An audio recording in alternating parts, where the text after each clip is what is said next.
এখন বর্তমানে পরিবারের জন্য অনেক ভালোবাসা বিচ্ছিন্ন হয়, অনেক সম্পর্ক নষ্ট হয় পরিবারের দিকে তাকায়।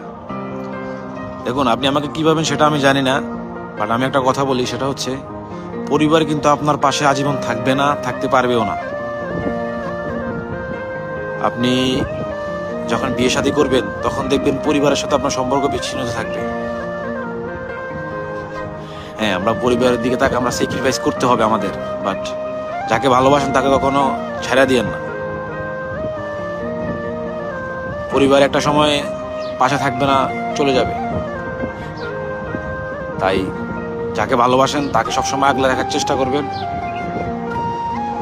আর একটা সময় পর আপনার নিজেরটা নিজেই করে খাইতে হবে, নিজেরটা নিজে করে চলতে হবে, নিজে আর্ন করতে হবে, পরিবার চালাইতে হবে।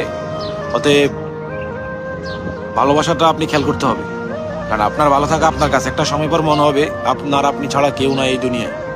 যখন আপনি প্রবাস জীবন আসবেন বা কোথাও কাজকর্ম করবেন বা টাকার জন্য কোনো জায়গায় হার মানতে হবে, কোনো জায়গায় টাকার জন্য অভাব পড়ে যাবেন, তখন বুঝবেন পরিবার আমাদের ভালোবাসে, পরিবারের আমাদের দরকার আছে।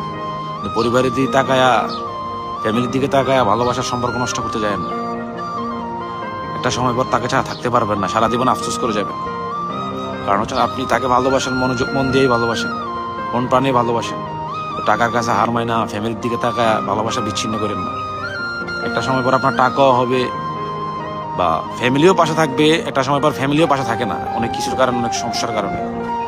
তো তখন যায় আপনি জিনিসটা আফসোস করবেন যে কিসের জন্য কি হারাইলাম। অতএব সবকিছু পাশে রাখার চেষ্টা করবেন, যেটা থাকার ওটা